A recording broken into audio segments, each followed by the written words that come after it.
Hello, my darling, and welcome to today's story time. We have our cozy fire in the background for ambience. Now close your eyes, lay back, and let me read you to sleep. And now, on with our story time. Chapter 4 of what happened to our knight when he left the inn. Day was dawning when Don Quixote quitted the inn. So happy, so exhilarated at finding himself now dubbed a knight, that his joy was like to burst his horse girths.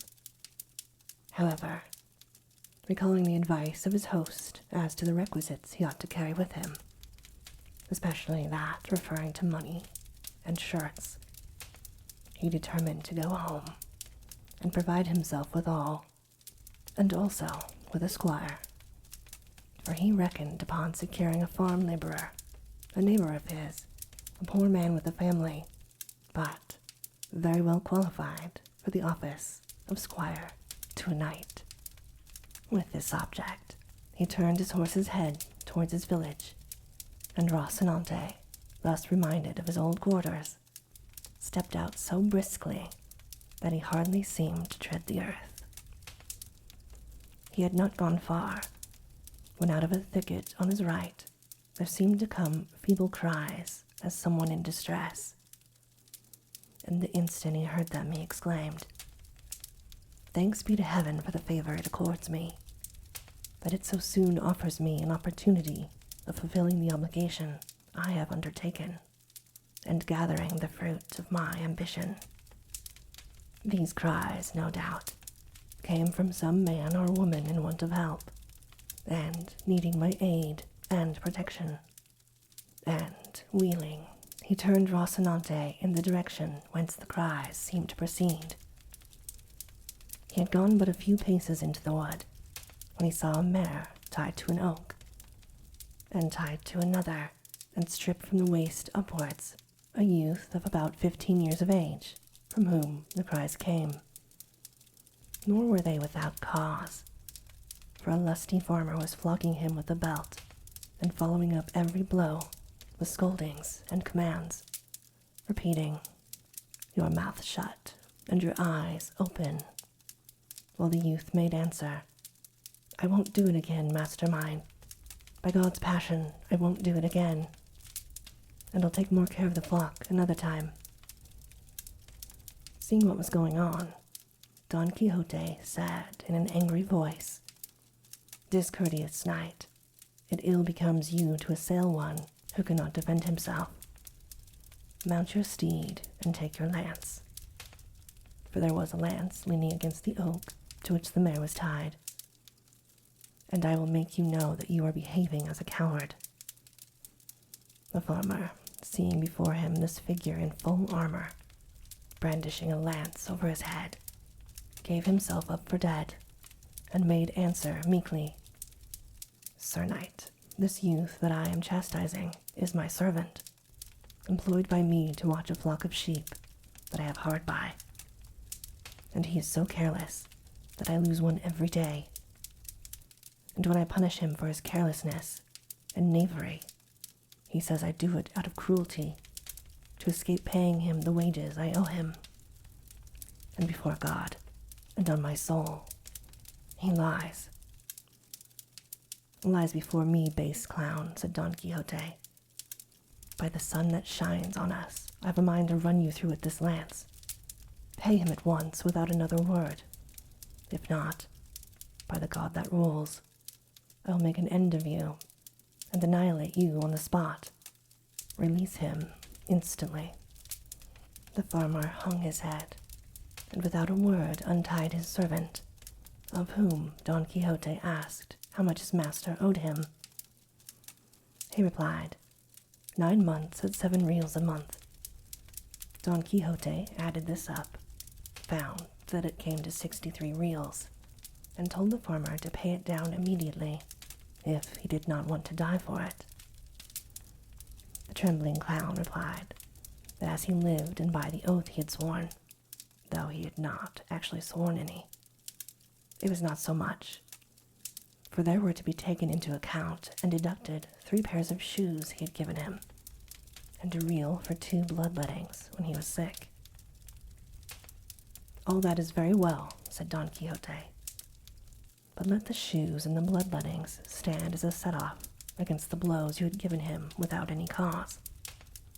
For if he spoiled the leather of the shoes you paid for, you have damaged that of his body, and if the barber took blood from him when he was sick, you have drawn it when he was sound. So on that score, he owes you nothing." "The difficulty is, Sir Knight," said the clown, "that I have no money here.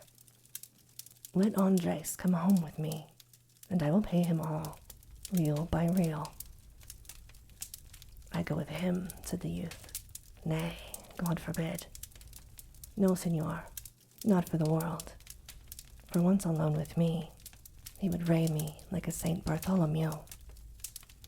"He will do no thing of the kind," said Don Quixote. "I have only to command, and he will obey me. And he has sworn to me by the order of knighthood, which he has received. I leave him free, and I guarantee the payment." "Consider what you are saying, senor," said the youth. "This master of mine is not a knight, nor has he received any order of knighthood, for he is Juan Haldudo the Rich of Quintanar." "That matters little," replied Don Quixote. "There may be Haldudos knights. Moreover, everyone is the son of his works." "That is true," said Andres the youth. "But this master of mine, of what works is he the son, when he refuses me the wages of my sweat and labor?" "I do not refuse, brother Andres," said the farmer. "Be good enough to come along with me, and I swear by all the orders of knighthood, I will pay you as I have agreed, reel by reel, and perfumed." "For the perfumery, I excuse you," said Don Quixote. "Give it to him in reels, and I shall be satisfied, and see that you do as you have sworn. If not, by the same oath, I swear to come back and hunt you and punish you. And I shall find you, though you should lie closer than a lizard. And if you desire to know who it is lays this command upon you, that you may be more firmly bound to obey it, know that I am the valorous Don Quixote of La Mancha, the undoer of wrongs and injustices. And so, God be with you. And keep in mind what you have promised and sworn under these penalties." So saying this, he gave Rocinante the spur and was soon out of reach. The farmer followed him with his eyes, and when he saw that he cleared the wood and was no longer in sight, he turned to his boy Andres and said, "Come here, my son. I want to pay you what I owe you, as that undoer of wrongs has commanded me." "My oath on it," said Andres. "Your worship will be well advised to obey the command of that good knight. May he live 1,000 years, for, as he is a valiant and just judge by roque, if you do not pay me, he will come back and do as he said." "My oath on it too," said the farmer. "But, as I have a strong affection for you, I want to add the debt in order to add the payment." Seizing him by the arm, he tied him up again, and gave him such a flogging that he left him for dead. "Now, Master Andres," said the farmer, "call upon that undoer of wrongs. You will find he won't undo this, though I am not sure that I have quite done with you, for I have a good mind to flail you alive." But at last he untied him, and gave him leave to go look for his judge in order to put the sentence pronounced into execution. Andres went off rather down in the mouth, swearing he would go look for the valiant Don Quixote of La Mancha and tell him exactly what had happened. and that all would have to be repaid him sevenfold. But for all that, he went off weeping, while his master stood laughing. Thus did the valiant Don Quixote right that wrong, and thoroughly satisfied with what had taken place, as he considered he had made a very happy and noble beginning with his knighthood, he took the road towards his village in perfect self-content, saying in a low voice, "Well mayest thou this day call thyself fortunate above all on earth, O Dulcinea del Toboso, fairest of the fair, since it has fallen to thy lot to hold, subject, and submissive to thy will, and pleasure a knight so renowned as is and will be Don Quixote of La Mancha, who, as the world knows, yesterday received the order of knighthood, and hath today righted the greatest wrong and grievance that ever injustice conceived and cruelty perpetrated, who hath today plucked the rod from the hand of yonder ruthless oppressor, so wantonly lashing that tender child." He came now to a road branching in 4 directions, and immediately he was reminded of those crossroads where knights errant used to stop to consider which road they should take. In imitation of them, he halted for a while, and after having deeply considered it, he gave Rocinante his head, submitting his own will to that of his hack, who followed out his first intention. This was to make straight for his own stable.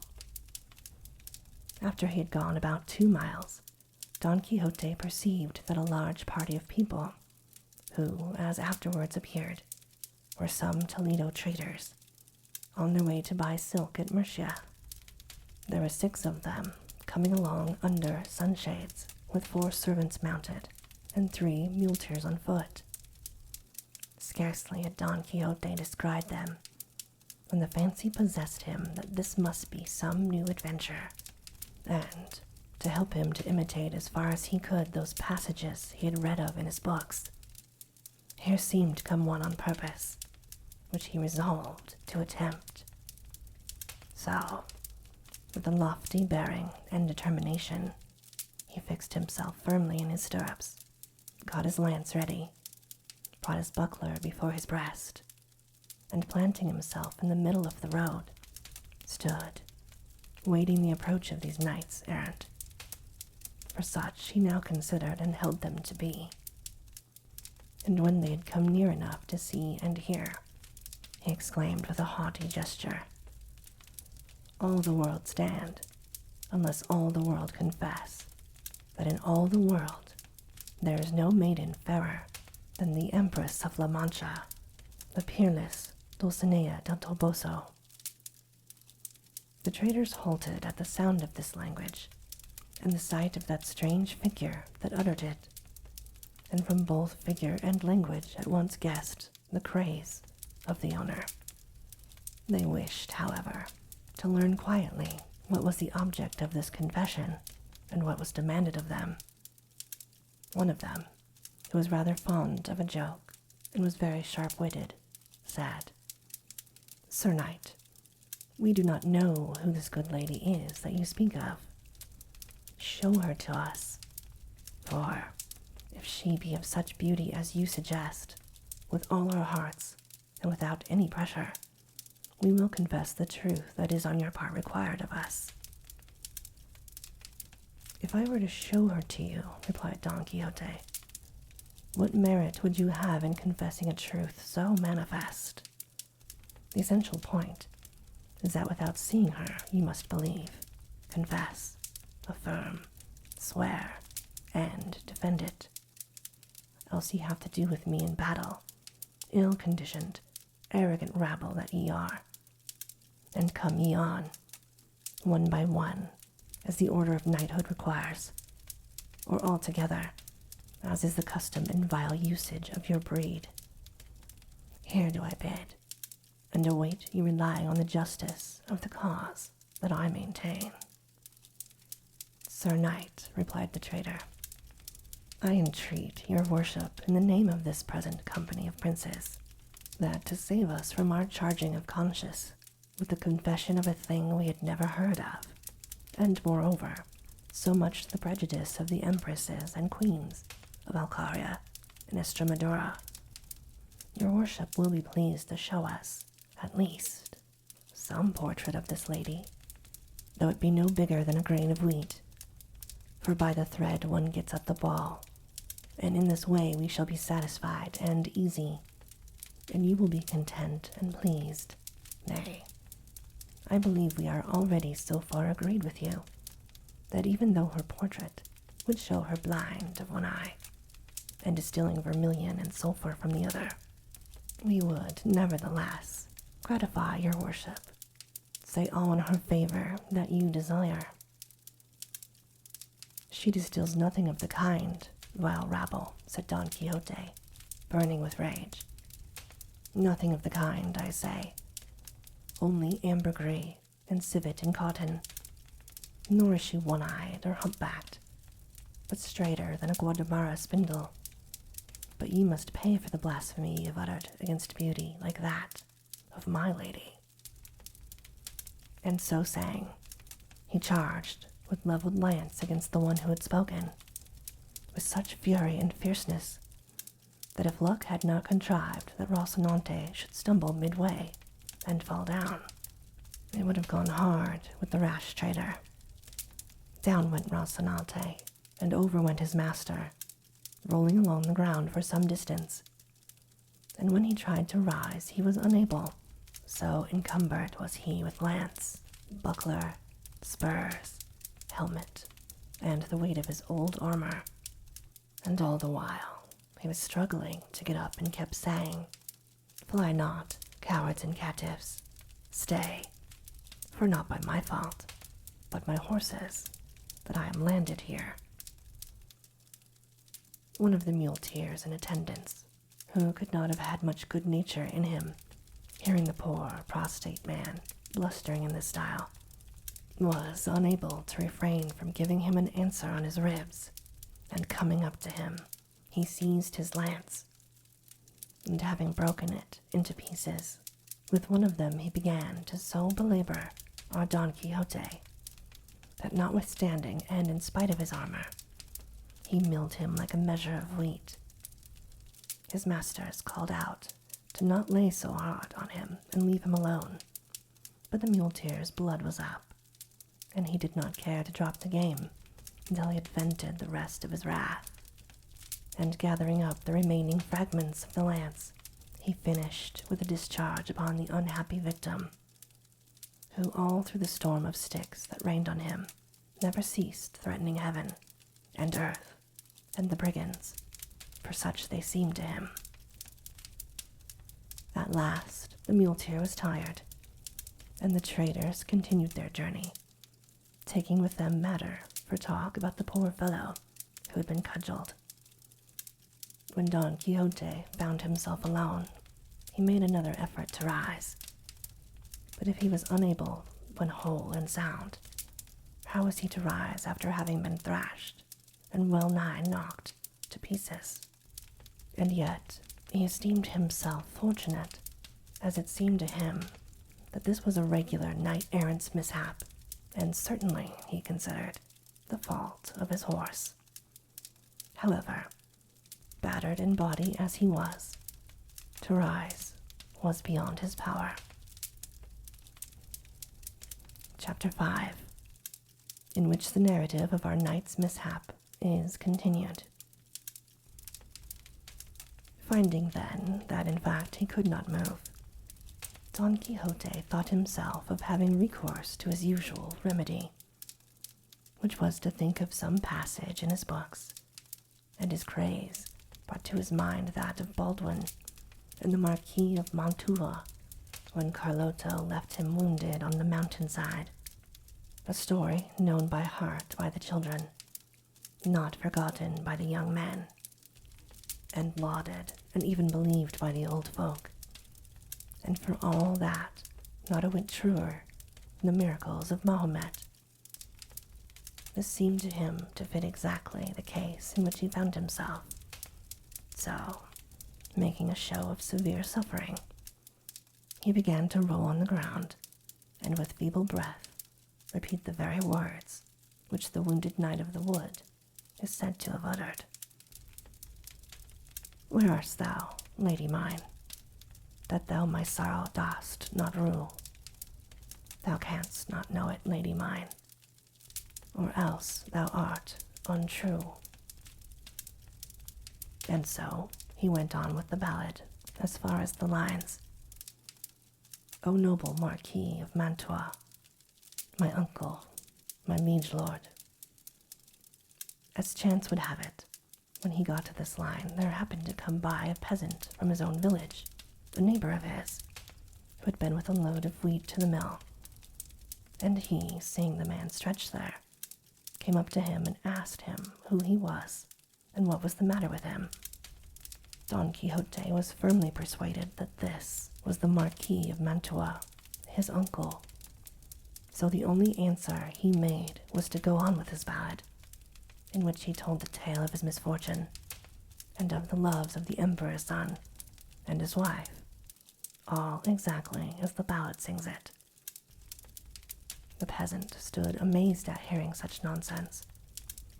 Relieving him of his visor, already battered to pieces by blows, he wiped his face, which was covered with dust, and as soon as he had done so, he recognized him and said, Signor Quixote, for so he appears to have been called when he was in his senses and had not yet changed from a quiet country gentleman into a knight errant. Who has brought your worship to this pass? But to all questions, the other only went on with his ballad.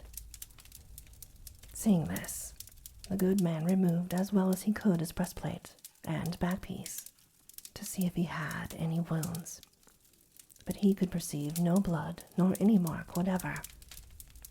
He then contrived to raise him from the ground, and with no little difficulty hoisted him upon his ass, which seemed to him to be the easiest mount for him, and, collecting the arms, even to the splinters of the lance, he tied them on Rocinante, and leading him by the bridle and by the ass by the halter he took. Very sad to hear, he thought, what absurd stuff Don Quixote was talking. Nor was Don Quixote less so, for what with blows and bruises he could not sit upright on the ass, and from time to time he sent up sighs to the heavens, so that only once more he drove the peasant to ask what ailed him, and it could have been only the devil himself that put into his head tales to match his own adventures. For now, forgetting Baldwin, he bethought himself of the Moor Abindarraz, who was taken prisoner and carried away to a castle, so that when the peasant again asked him how he was and what ailed him, he gave him for reply the same words and phrases that the captive Abindarraz gave to Rodrigo de Narvaez, just as he had read in the story Diana. As his story was written, he applied it to his own case so aptly that the peasant went along cursing his fate, why he had to listen to such a lot of nonsense, from which, however, he came to the conclusion that his neighbor was mad. And so, all made haste to reach the village to escape the wearisomeness of this harangue. And Don Quixote, at the end of it, said, Signor Don Rodrigo, your worship must know that this fair Zarifa I have mentioned is now the lovely Dulcinea del Toboso, for whom I have done, am doing, and will do the most famous deeds of chivalry that in this world have been seen, are to be seen, or ever shall be seen. To this the peasant answered, Signor, sinner that I am, cannot your worship see that I am not Don Rodrigo, nor the Marquis of Mantua, but Pedro, your neighbor, and that your worship is neither Baldwin nor Abindarez, but the worthy gentleman, Signor Quixote? I know who I am, replied Don Quixote, and I know that I may not be only those I have named, but all the 12 peers of France, and even all the 9 worthies, since my achievements surpass all that they have done, all together, and each of them on his own account. With this talk, and more of the same kind, they reached the village just as night was beginning to fall. But the peasant waited until it was a little later, that the belabored gentleman might not be seen riding in such a miserable trim. When it was what seemed to him the proper time, he entered the village and went to Don Quixote's house, which he found in all confusion. And there were the curate and the village barber, who were great friends of Don Quixote, and his housekeeper was saying to them in a loud voice, "What does your worship think can have befallen my master, Signor Licentiate Pero Perez?" For so the curate was called. "It is 3 days now since anything has been seen of him, or the hack, or the buckler, lance, or armor. Miserable me, I am certain of it, and it is as true as that I was born to die, that these accursed books of chivalry he has, and has got into the way of reading so constantly, they've upset his reason. For now, I remember having often heard him saying to himself that he would turn knight-errant and go all over the world in quest of adventures. To the devil and Barabbas with such books that have brought to ruin in this way the finest understanding there was in all La Mancha." The niece said the same and more.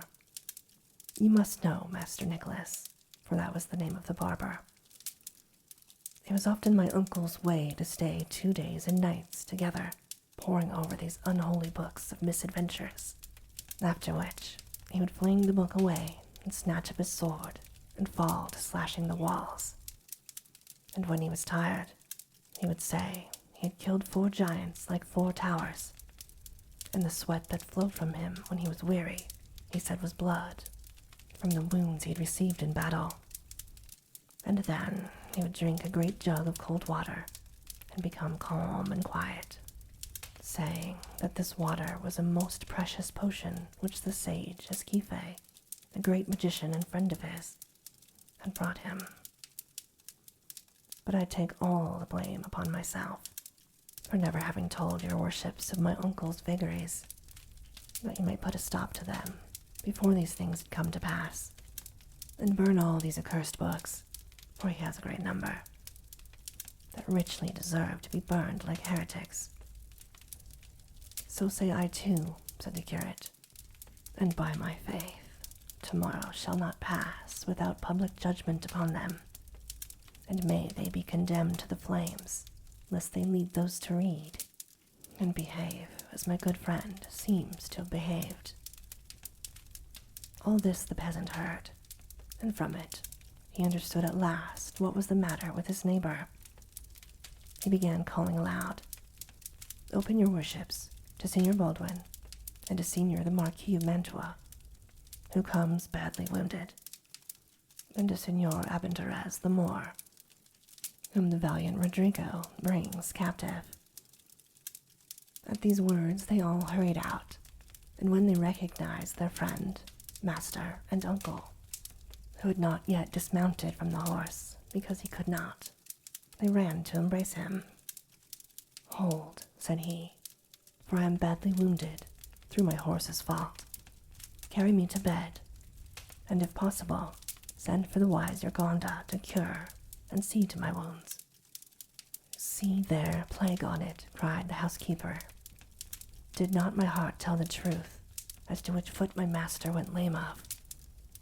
To bed, your worship, at once, and we will contrive to cure you here without fetching the Urganda. A curse, I say once more, and 100 times more, on those books of chivalry that have brought your worship to such a pass." They carried him to bed at once, and after searching for his wounds could find none. But he said they were all bruises from having a severe fall with his horse Rocinante when in combat with 10 giants, the biggest and the boldest to be found on earth. So, said the curate. Are there giants in the dance? By the sign of the cross I will burn them tomorrow, before the day is over. They put a host of questions to Don Quixote, but his only answer to all was, give him something to eat and let him sleep, for that was what was needed most. They did so, and the curate questioned the peasant at great length as to how he had found Don Quixote. He told him, and the nonsense he had talked when found and on the way home, all of which made the licentiate the more eager to do what he did the next day, which was to summon his friend the barber, Master Nicholas, and go with him to Don Quixote's house. And this, my darling, ends our story time for today. As always, I hope that you have very sweet and creepy dreams,